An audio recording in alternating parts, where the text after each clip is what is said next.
Welcome to Rex Arthur TV. This is the Rex Arthur Show where we discuss LGBTQ rights with an LGBTQ perspective and an LGBTQ approach in an LGBTQ plus planet where each and every one of us belongs to one letter in the 10-letter sexual alphabet. And I hope you know your letter. Now we are back to running the marathon, the UDHR marathon, and we are on lap 19, article 19, and we have the article 19 talks about the right to freedom of opinion and expression. Very important right that has been is been going through a lot of battering in this what you call this 21st century, thanks to social media. Social media is based on this right to freedom of opinion and expression. And it says everyone has a right to freedom of opinion and expression. This right includes freedom to hold opinions without interference and to seek, receive, and impart information and ideas through any media and regardless of frontiers. So you have a right to have an opinion, you have a right to express an opinion, and you also have a right to hold opinions without interference and to seek information. You have a right to receive information, and you have a right to impart information, and you have a right also to seek ideas. You have a right to receive ideas, and you have a right to impart ideas through any media and regardless of frontiers. So we are doing it right now with Rex Arthur TV. We have been online imparting ideas for now over 10 years. We started in 2005, and 2005 I started as a Christian blogger, and I used to blog a lot for Christian issues. And 2005, 2006, and then 2007, I stayed in the Christian community doing the end time Christian conspiracy theories. And it's in 2011 that I had to switch and leave the Christian end time blogging ministry, imparting of ideas and receiving ideas. And that's when I began the my LGBTQ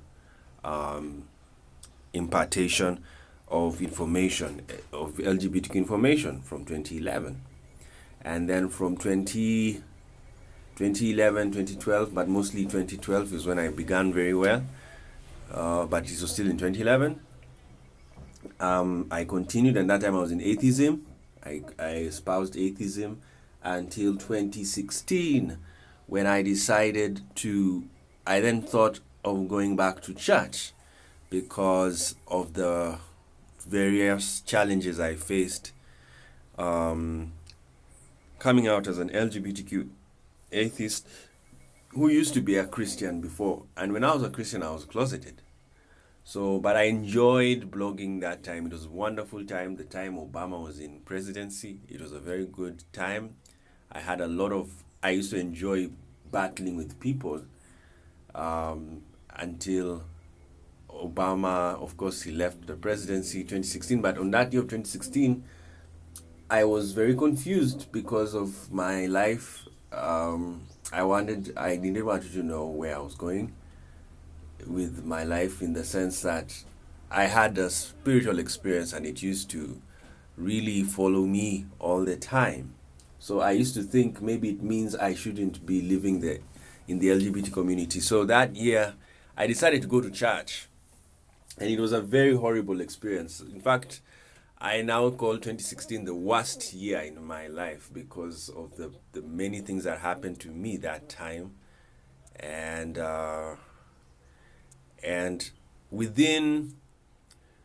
because in 2016 I decided to start an LGBTQ church ministry. I started it in March, and I was espousing my ideas And in the middle, in May, I met straight, or what should I say? Maybe they were closeted. You know, most of these guys who attack homosexuality and they're in churches, I have a feeling they are gay.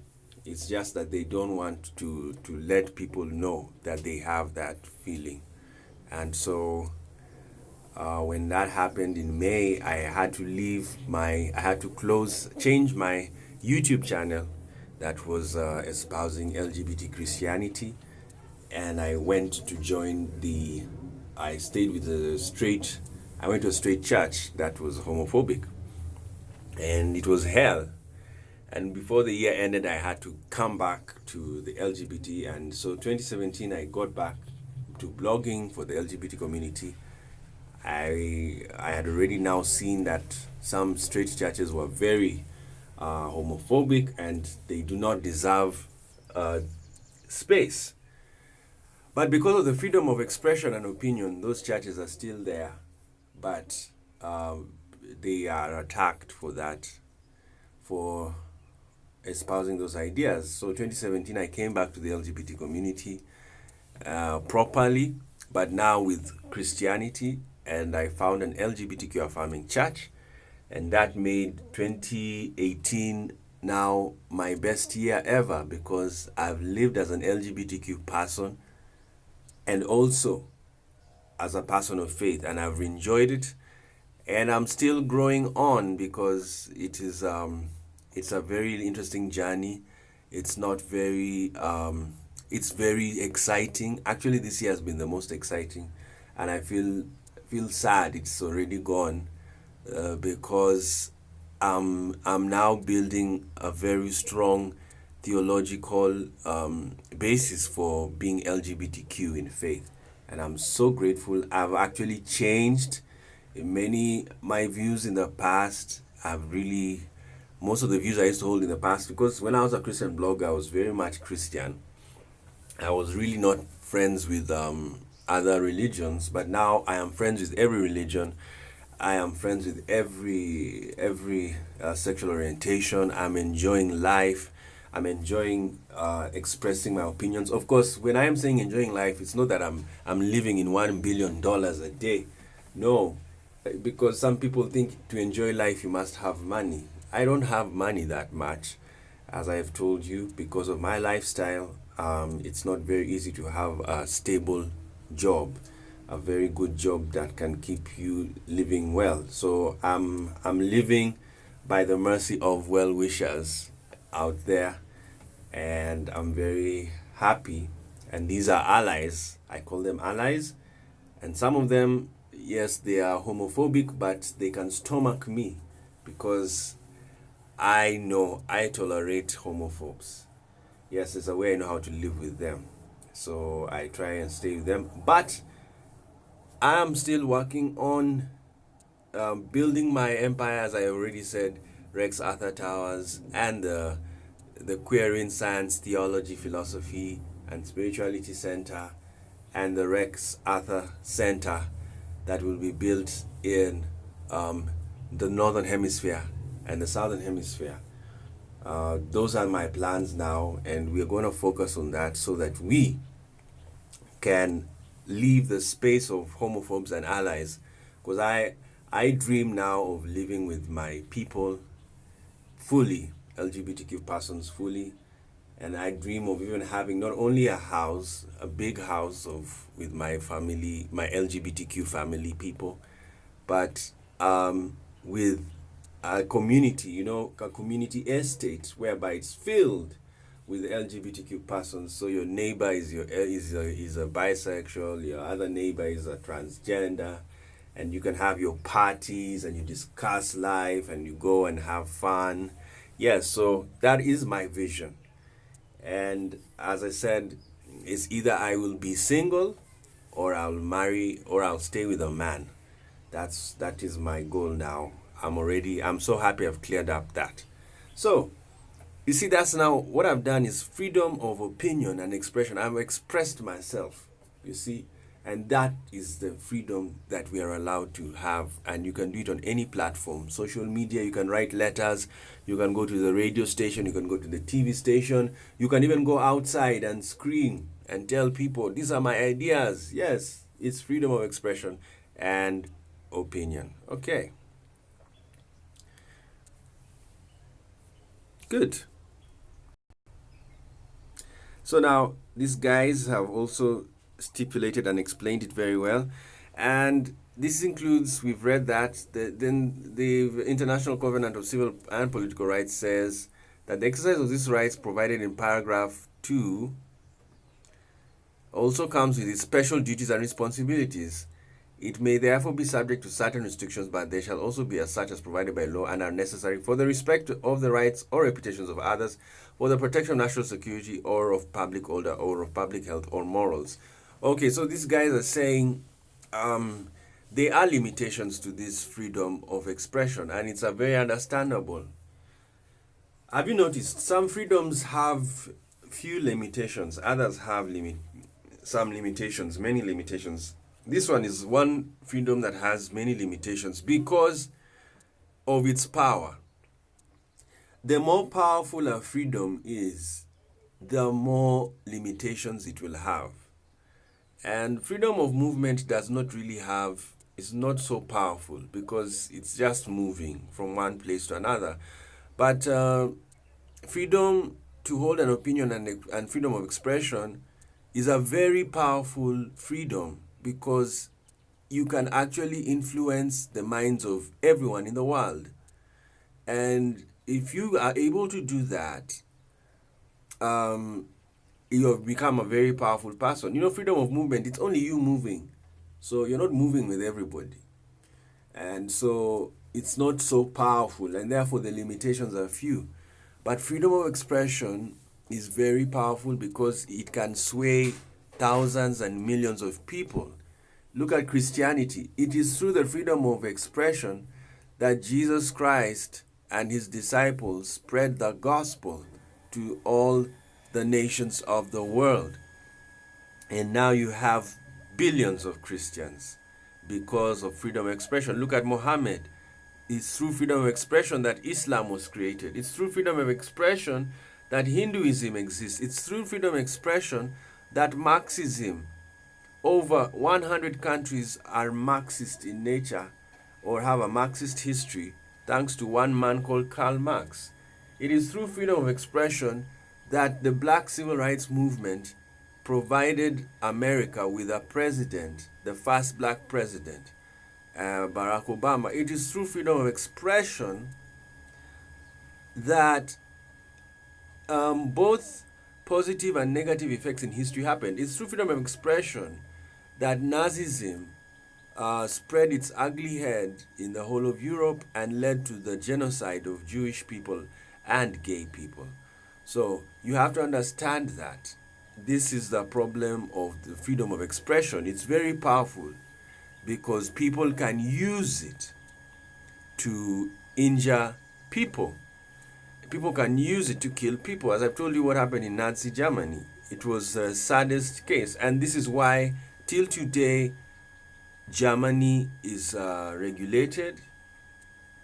I remember seeing Angela Merkel. She went to see Benjamin Netanyahu, and that was a very good meeting. And she assured him that she's doing her best to reduce anti-Semitism in the system, in the minds of people. Because you have to understand, people are programmed when they receive information. Information is data. So there's freedom of expression and of opinion to seek data, to receive data, and to impart data. And ideas, look at this one of the International Covenant, of ideas of all kinds, regardless of frontiers. You see, of all kinds, that word all is the most powerful word in law and in language because it means all. So people can have ideas, but to control all, you put a limitation. And if the idea is going to violate the rights of a person, then that idea will not be inseminated. If the data is going to threaten national security or public order, that will not it will not be inseminated. I know sometimes some countries do not like it when they find a country shuts down social media. Like this is what happens in a country like Uganda. Uganda has that habit of shutting down social media, especially during elections. But you can understand why. It's to be now the devil's advocate or the advocate for the government. It's because the media can be used. What Uganda is telling you is that there are people who are real enemies of the system and can use the media platforms to bring public order into disarray. So because of that, they control, they switch off the whole of social media. And then, of course, Uganda's history has been one of political turmoil. They have had 9 presidents in less than 10 years. You can imagine. It's worse than Nigeria. Actually, Uganda is, I always call Uganda a small Nigeria. And in Nigeria, when the, Nigeria has also had a very a turbulent political history because of the fact that it's a very militarized society and very highly divided. So they had a lot of wars, you know, the Biafran War, and then you had now the military generals. Very many military generals have ruled Nigeria. Even Muhammad Buhari is a military general. And so because of that, military governments have they are very security minded. And because of that, you have enemies, you know, enemies within the country. And so they really control media, they control all of these things. Though for Nigeria, it's more liberal than Uganda. That's why I'm saying for Uganda, its history, it was so much filled with political turmoil that when Museveni, the current president, came into power, he had to seize the political turmoil. And one way he did it was he militarized the whole system. And after militarizing it, now they regulate it. So, but because it is still, you know, people still have, there are a variety of ideas in Uganda, diverse ideas in Uganda, and political history in Uganda, and then Uganda has kingdoms and all of these things. It's a very politically mixed country, which is very dangerous for a country. So for that, they have to control social media. That's how I can understand it. And remember Rwanda, imagine if Rwanda genocide had happened when there was Facebook, you know? Can you imagine the genocide happened without Facebook? You see how interesting it is? Now, what if Facebook was around? Would it have, you see now, those are the questions we need to ask ourselves. Would it have been better? Or, I mean, would it have been better in the sense that there would be no murder, or worse, that there would be more murder if there was social media at that time? I mean, look at what happened in Nazi Germany. There was no social media, but Jews died. I think Nazi Germany would have been stopped if there was social media. Yes, because people would be reporting what the German government is doing, building camps, you know, they would report. And that's the beauty of social media and the internet, is that we are snooping on everybody. Even you can snoop on another country and report what they're doing. You say they're doing this, they're building this and that. And so you control them. Look at North Korea. Do you know why it was being defeated? It's because Google Maps has all the data. They know what they're doing. They even see them building missiles, missile centers. So that time Google Maps just came and showed the whole world. Google Earth came to show the whole world. Look at North Korea. They're even carrying the missiles. So it was done. So that's the world. So basically everything, some things, the freedom of expression is sometimes limited because of its power, like what's happened to Stella Nyanzi in Uganda. I support her. She's an LGBTQ, like she's a queer activist, and I understand her. She has a right to express her opinion about President Museveni. The only thing I think she maybe misses or she oversteps, she gets too ad hominem. You know, she attacks the person. So I think she risks being arrested. Like now, she's been arrested more than I think twice in a year, and now she has a case and all of that. So, but I really honor her and I respect her right of expression, of opinion. She has it, and she's very much allowed to do that. But she should be aware that there are certain things when you say ad hominem, especially, you know, when you attack the person of the president, oh my goodness, and his or his family, they now see you as a threat, so they now deal with you like that. They can arrest you. But if you can be a social media activist who is talking about the issues, even if you don't have to be friends with the president Museveni. Like, I don't agree. There are some things I agree with Museveni. Like, he has done very well to ensure peace in the country. Uganda has been peaceful for over 30 years. A country that has had 9 presidents in the worst turmoil. From Uganda's independence to Museveni's time, it was just hell on earth, or it was chaos. And because the way the British left Uganda, they did not really organize it very well. They left in a hurry, and that living in a hurry made Uganda now more divided than ever. But Museveni has tried by bringing peace, and that's always what he uses to campaign. However, I don't support his homophobia and his transphobia. Reason being, he is even taking a very anti-sexual stance, you know. And I know, again, it's because of history. Uganda has gone through the HIV crisis for for some years, and it was devastated. So they are very anti-sexual. Even, in fact, I've been discussing with some people, and they tell me that you gays, you're the ones who brought HIV. And I was like, what? Don't you know gays have been in the world even before HIV was in humanity? So when I heard that statement, I understood that there are some people, because of the scourge of HIV, they feel that homosexuals are the ones to blame. That's why you can see there's an anger in Uganda about HIV. And they hate it so much that they even want to hate the sex, that they want to hate sex. You know, they're anti-sexual. And when you see that with Museveni and his wife, they tend to be very anti-sexual because of the history. So somehow you can understand what happens in Uganda, that the anti-sexuality. But what you try and tell Uganda, and this is that's why we have this channel, to understand reality, that sex is not bad. Yes. And HIV can be treated. It may not disappear, but it can be treated.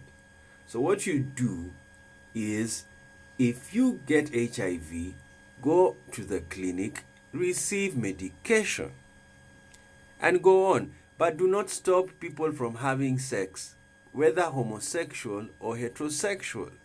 Reason being, it is a natural exercise. And if you're fearing heterosexuality, you know, there is a fear of heterosexuality, that when people are having heterosexual sex, they'll have children, like what's happening in Tanzania, the teen pregnancy and all of this. Encourage family planning, you know. Educate your nation. Take time to educate. And this is what I always tell African governments. Don't fear educating people. We do not know everything. There's this belief that I know everything, I know it all. No. Educate the people about family planning, about HIV, and destroy stigma and give people freedom. Do not oppress homosexuals, because homosexuals are homosexuals. It's that simple.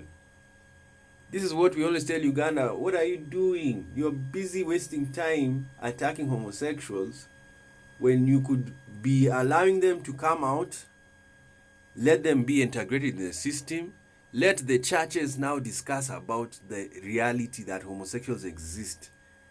Yes, even reform religion. And that's why I went back to the church. I have a mission. Yes, I have a mission. That's why I'm in the church, in the Christian system, to reform not only Christianity, I also reform Islam from a distance, because I understand Islam. I have very many Muslim friends. And reform these Abrahamic religions that were very... They are closeted about sexuality. By them being closeted doesn't mean they don't have sex. They don't have homosexual sex. They have it, but they hide it. But this hiding is causing the HIV to spread. Then when it is spreading, then they say, now it is because of homosexuals. Then they kill homosexuals. No, it's not like that. You have to sit down, accept the reality. Nature, it is natural to have homosexuals and heterosexuals living together. It is in the animal kingdom. And humans are higher animals. That's why we have gays. Yes, that's why we have gays. It's because animals also have gays. Yes. Go and read. Go and see hyenas. Go and see all of these animals. Bonobos, chimpanzees, our relatives.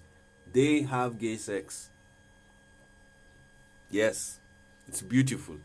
And so it is because homosexuality is also found in animals, and therefore it's found in us. Because there's a dangerous teaching I had to fight on Facebook when I posted the natural animal sexuality. Someone said, is that how Africans do it? You see, there's a belief that people who practice homosexuality are subhuman. They are animals. And then we are not. That's Nazi thinking. To think that someone is a subhuman because he's a gay. That is Nazi thinking. It's nothing to do with that. Thank God. Yes, I have to say that now. That the father of computer science is a gay man, total gay man. It's unbelievable. We are grateful forever to infinity that Alan Turing is the father of computer science. If he did not exist, we would not be using these things at this time, the computer devices. I know maybe somebody else would have come with the idea, but later on. So Alan Turing, we give him credit, and he died because of his sexuality. Yes. So what am I trying to say? Some people now, when they see us tell them that animals have homosexuality, oh, they have it. Okay, then homosexuals are also animals. You see? And we tell them, no, you are also an animal. It's just that what you need to understand is it is part of nature. So you see, this is the best video now because I'm doing freedom of expression. And I'm expressing my ideas and my thoughts and opinions. And so far, they are not endangering national security or public order or public health or morals. Yes, because sex is beyond morals. It's natural. People have it. Yes. Morality is like things, it could be like things like cursing and all of that. But as I told you, I'm not even happy with the morals limitation because morality is relative. You know what? Some people like hearing cursing words, it's reality. You are not happy, so you need to hear shit, I feel bad, man. Oh, fuck it. You understand somebody is going through pain, but not the Christian speech. When you slap them, then they tell you, I choose joy. And you slap the person. Things are not working, and the person says, it is well. You see? So somebody who likes cursing will see it is well as an affront. And then somebody who sees cursing as an affront will be very happy to say when there's a problem, it is well. You know, like let's say there's an accident on the road and you're with this Christian and the accident, both of you are in that accident. So the Christian says, it is well. And then you say, fuck it. You see, now who is right? Some people will support the one who says fuck it. Others will support it is well. You see, that's morality. It's relative. Yes, it's not one way. So this is why I always cry. In countries that are so moral, they place value on moral legislation. It's impossible. It can't work. Yes, it can't. I don't know how many times I have to say it. It can't. It has never. We already did a series in our theological channel, Ancient Israeli Legislation and Modern Israeli Legislation. We saw in all the systems Israel had, except the current modern system, they failed to keep the moral law. They failed to keep the sexual law. They failed. When they had Moses, they failed. When they had judges, they failed. When they had kings, they failed. When they had the Romans, they failed. They were having sex. Even Paul had to write letters to tell them, please stop having. Imagine, for 3,000 years you're telling people stop indulging, and they keep on. So what does that mean? They can't. So these moral legislative policies, they are a waste of time. Focus on giving people jobs. Focus on improving the lives of people. That one keeps life going. I know people want newspapers reading about sex. You can get them. There are scandals everywhere. But what I'm talking about is don't waste parliamentary time on private matters. Yes. If you have homosexuals, let them live their life, continue, and speak on other things. Having sex is like going to the shower. How do people know how you have a bath? Some people, they'll see how you bath and they'll say, no, that's not how you do it. And you say, excuse me, this is what I want. I want to clean it this way, you know. So it's like sex. You know, you see somebody having sex and say, no, that one is a bad style. Oh, so for me it's the best. This is what makes me happy. So if it doesn't make you happy, don't come and stop it, you know. So thank you so much. This is a very good time. When I read this right, it makes me talk because I have the freedom of expression. Okay, so it's found in all of these others, migrant workers.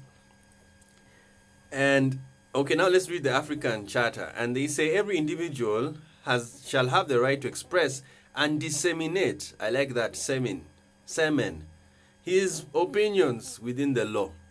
Now, this one is a bit more tricky. They have restricted dissemination of opinions to the law. But as I've told you, even the law is relative. Because in the same Africa, there are African countries that allow gay marriage. There are African countries that have decriminalized homosexuality. So I am within the law to disseminate my opinions on homosexuality because in Africa, there are countries that do not criminalize homosexuality. I have my right and I'm enjoying it. Thank you so much, African governments, for the African Charter on Human and People's Rights. I'm within the law of Africa because the law of Africa is diverse. And the pastors who are homophobic, they are homophobic because they feel they are within the law. So that's why I always tell people, when you find a homophobic pastor and you're in a church, you have a right to leave that church. Yes, you have a right and go to another church that welcomes you.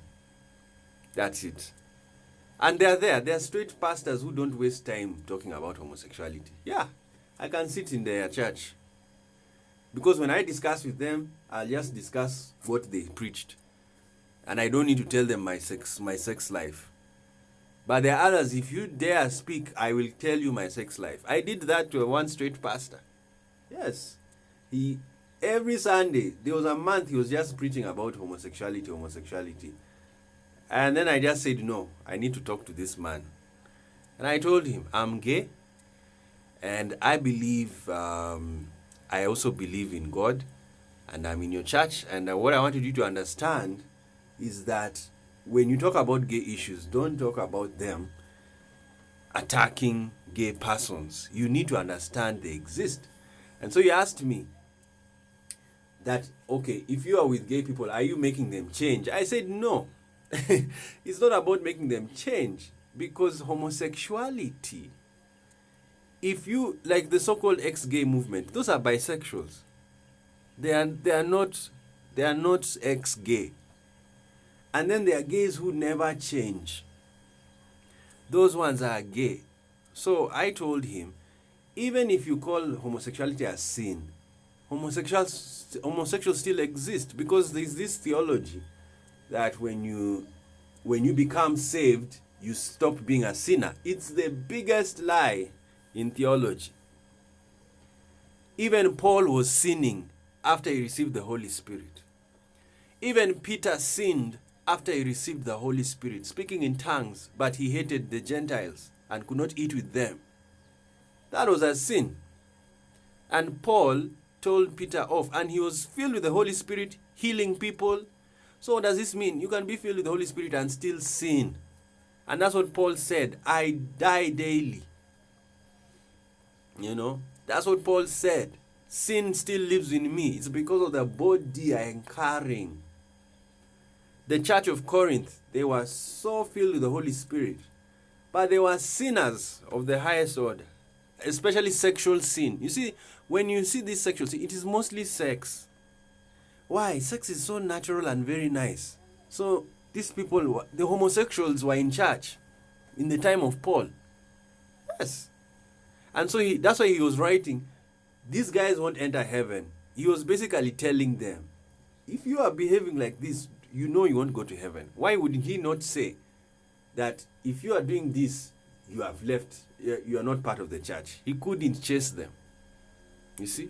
He just told people, because to scare them, they will not go to heaven if they are like that. But the fact is, they were doing it, you know? They were doing it.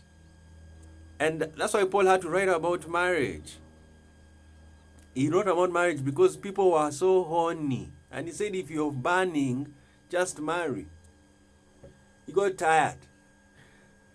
And I'm going to do another video on the theological channel to show you that the New Testament is also like the Old Testament. It's a Torah. Actually, in fact, the New Testament is the new Torah. Yes, it is the new Torah, according to Christians. You see why Jews do not accept Christianity, majority of them? They don't need another Torah. They have seen it all, and they are just saying, you want me to accept another Torah? I thought I have one. We already have it, and believe you me, I've now mapped up my life living with that Torah, so please don't give me another one. That's why many Jews are not Christians, because they wonder, why should I accept another Torah and my Torah is there? You see? So what do I mean by the New Testament being a new Torah? It means it is theoretical. Especially laws. Laws are so theoretical. Please understand, our law is very theoretical, because reality is practical. So you may find the law is saying this, be kind to your neighbor. Then, in reality, get out of my house. You're a devil. But when you go and read the New Testament, be kind and tender-hearted to one another. So you see, some people can't keep that theory, and they end up being rough. But it's not that there are no people who follow those laws. There are people. You see, what I'm trying to say is the Bible has law-abiding persons. The way we have in a country, we have law-abiding citizens and non-law-abiding citizens. We also, in religion, you have law-abiding persons and non-law abiding persons. That's what happens.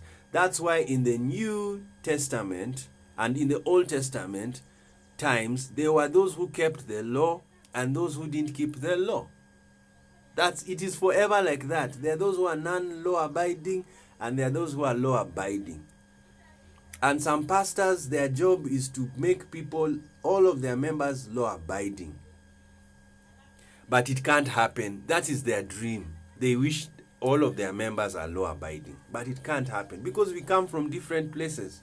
We don't live in the same place. You see, why the Israelis have the kibbutz, communal living, it is so that people can live in the same culture, the same rule. But if you have a synagogue whereby people go and stay in their different houses, please don't waste your time making sure they are following what you told them, because they can't. They are going to different environments.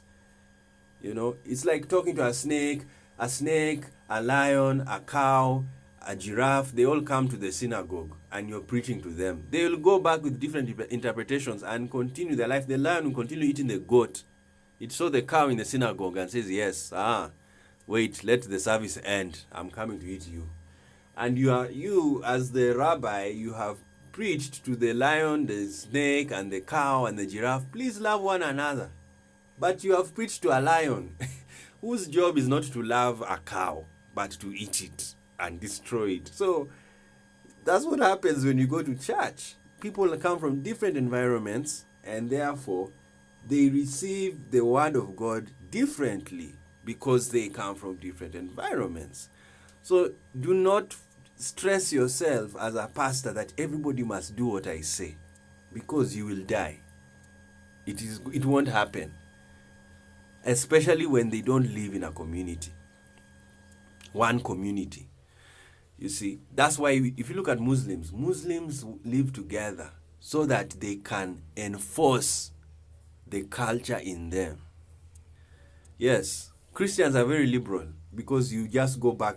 Some have gone back to a mansion, others have gone back to the streets, others have gone back to a shack, others have gone back to a small apartment. Yes, that's how Christians live. That's why capitalism is more rampant in the Christian community than in the Muslim community. The Muslim community, they live as together. Yes, you'll find Muslims can have one house together or live in one area. Oh, this is very interesting. I'm telling you, I'm enjoying this opinion, the freedom of opinion. And yes, I have a right. I can even talk forever. Yes, I can talk forever if I want. So anyway, this is, I'm happy this video has, this article has ignited the fire in my soul to discuss about life. So basically, law-abiding persons exist in every organization, even in the workplace. There are law-abiding employees and non-law-abiding employees. That's how it is. Life is filled with the law abiders and the non-law abiders. That's what you need to understand about law.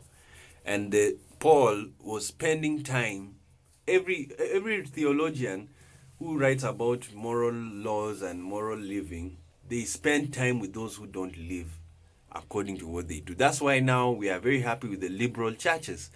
A liberal church has understood human nature, that it is diverse. Yes, it is diverse.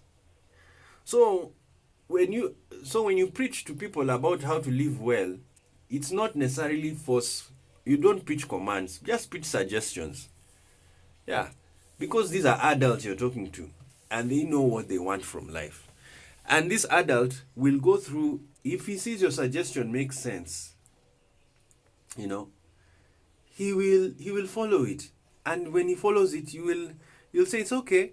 And if another one doesn't follow it, you say, it's fine. I told you what I think about how you can live life. Go and watch the liberal pastors on YouTube. There are very many. Okay, not so many, but they're there. Yeah, that's how they preach. They just preach about life. Like, have you seen Indian gurus? They are very suggestive. They are not commanding. Yes, because Hinduism is very liberal. You don't force people to do things. But the other religions, they are very forceful. You must. You must pay the tithe. If you don't pay the tithe, you're gonna see hell. That's a commander. It's and I want you to understand, when you're in a religious setting and a pastor, he's an inseminator. He's pouring his semen in you. So there are some, and it's like sex. When you're having sex with some people, there are some people, when they have sex with you, they are very commanding. So these inseminators, commanding inseminators, they give it to you. You better do this thing. If you don't do it, you're gonna see drama. If you want to have trouble, you're going to just do what I don't say. Just do it. Wait and see. You're joking with me.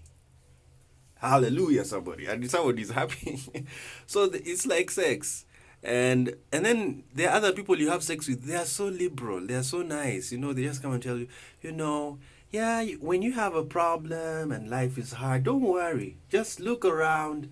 Take care of your life. Don't. And if things go hard, you can say a prayer. And you stand up like Joel Osteen. He's a very liberal guy. He's just there, just go on. Don't give up. But the commanders, they come in and say, you gotta do it or you fail.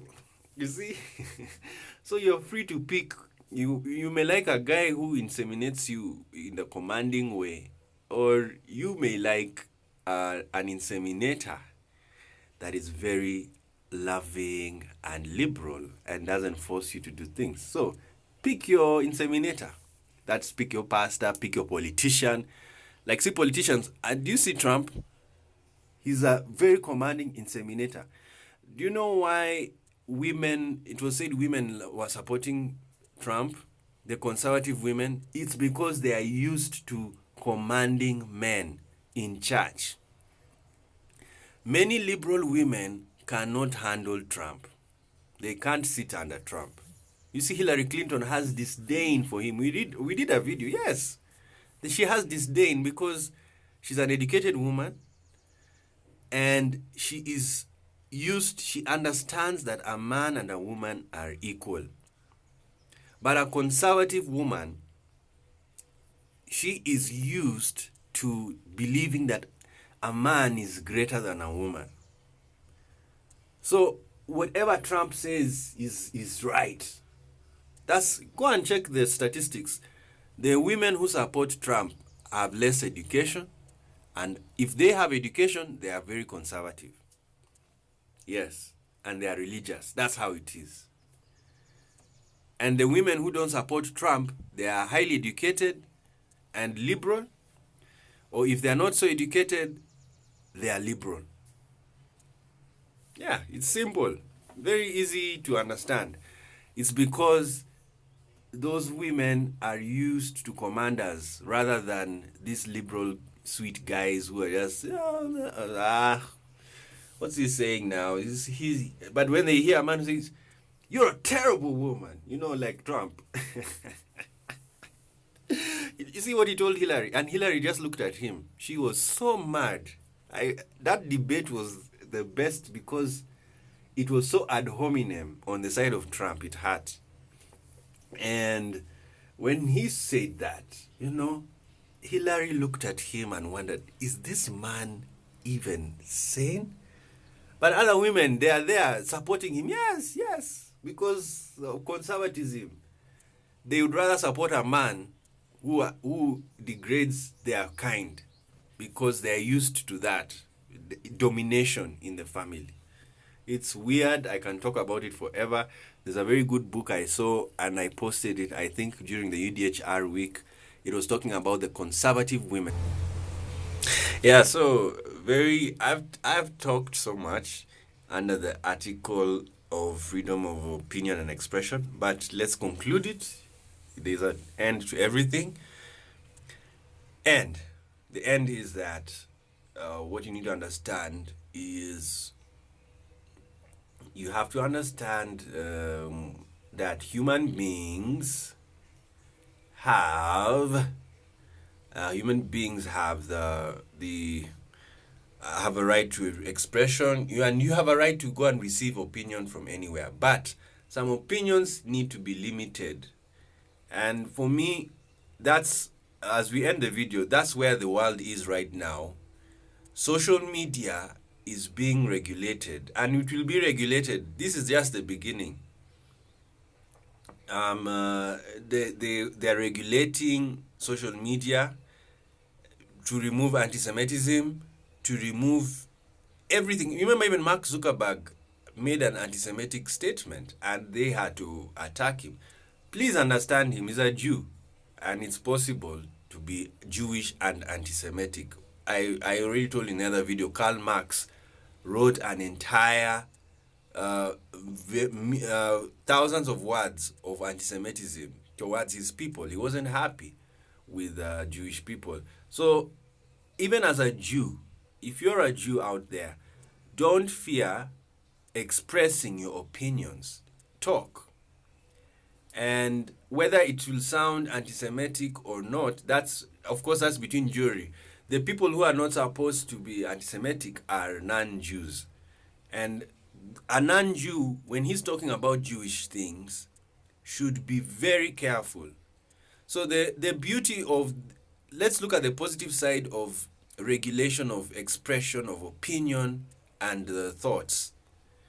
The beauty of the regulation is that we are now learning how to speak to each other. Now you must understand something. Social media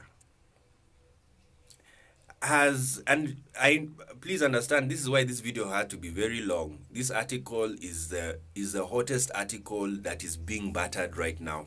That's why I talked like nothing. I just opened my mouth in the first session. The social media, majority of the people on social media are not in school right now. They have been in school in the past, but they've left school and they are working, and some don't have jobs, but they have been in school. That's why they're able to use social media, and they have ideas because they have already been imparted ideas in school. Now, what does this mean? That how the information they got in school is what they are using right now to express themselves on social media. Secondly, the information they get from they are not in primary school, they're not in secondary school, no tertiary school. They are in other schools. We have diverse schools. The mainstream media is a school. Going to the club, social clubs where you discuss issues, is a school. Your workplace with people, it's a school. Church, the mosque, it's a school. Internet is a school. All of these are schools, and there's so much data. And when you put this data inside, data is removed. You see, when you put data in, it will come out. That's why even Jesus said, out of the abundance of the heart, the mouth speaketh. So meaning, what you put in the heart, when it gets full, it will come out. So if you put a lot of hate for people, believe you me, that's what will come out of your mouth. If you put a lot of love for people in the heart, that's what's going to come out of your mouth, and that's what's going to come out of your thinking. So what is happening now, the school system, to make social media a safe place and a very intellectual place for people to exchange ideas without hurting each other in ad hominem, you will now go and teach and give data to the children in schools that shows them how to have intellectual debates, how to speak, what not to say and what to say. And when you teach that to children, in 30 years' time, wait and see social media. It will be for people will be intellectual. Yes, there is hope. Don't look at it like, I know we can think it's dystopic, but there is hope. And very much, and there's a lot of hope because people will be kind. Of course, I'm not attacking reality. Yes, reality is that we will have wars, we'll have violence. Yes, people will still shoot people. It's a fact. But they will reduce because the data that is putting into people is good. And even even in sex, like pornography. Don't stop pornography. Let it continue. Yes, pornography makes the positive of pornography. People learn how to have good sex.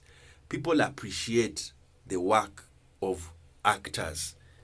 They know styles because sex is wonderful, you know. So don't stop pornography because sex is positive. This is what I did in my video about Tumblr, which we will pin on Twitter. All right. So we thank you so much for everything.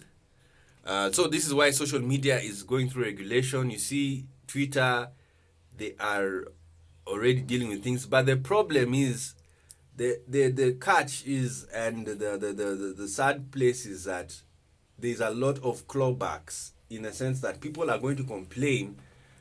They are going to become too moral, and the thought police that George Orwell said was going to come in the dystopian world, totalitarian regime that is already seems to be in place, is now, it's not even thought police, it's speech police. So we are now having speech police. And so speech police is, people are going to read your comments, every word. You know, right now, personally, I don't want to tell you what I do, but that's how I do it. When I study a comment, I read every word, and you can tell what the person is thinking. Yes. Yes, you can. You can tell. So what does this mean? And the problem of that regulation is people will now keep quiet. Like, have you seen Islamic societies? Do you know how many of them talk about issues? No, leave alone Islamic societies. China. Do you know how many of them tell you what they feel about the government? Very few. But believe you me, they feel bad. So that's the problem of silence. The problem of too much regulation is that it will encourage silence. It will destroy the freedom of expression and opinion. And then it will destroy intelligence gathering, because you will not know. And when that happens, your government can be toppled without even a tweet, because you oppressed, you made people keep quiet. So that's the danger of too much regulation.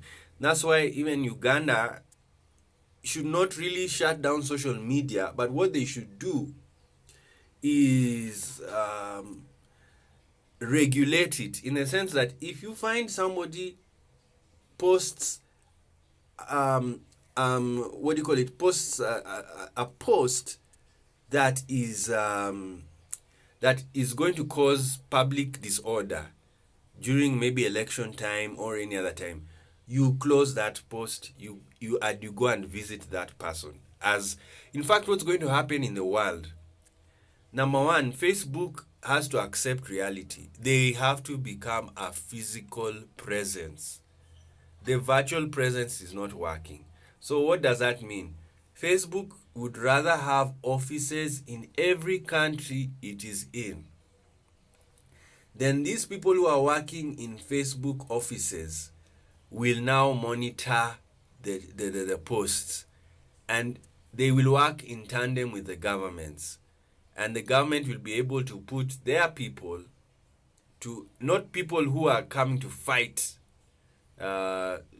freedom of expression, but to only deal with posts that are against public order and public safety and health. That's the only thing they'll come and do, to remove those posts. But the other things, people can talk about anything. Even if you write fuck it, you write it. It's okay. But what I'm trying to say is that Facebook and Twitter, they will need to have physical presence in every country they're in, so that regulation of posts is easier, and we don't have a situation whereby, like in Uganda, where you shut down social media. You know, there's no need to shut it down. You just need to regulate it. Like Kenya does it well. During elections, they don't shut down social media. And Kenya is even more volatile, can be more volatile than Uganda. Any country can be more volatile. But I like how Kenya does it. They don't shut down social media. What they do is they let it flow.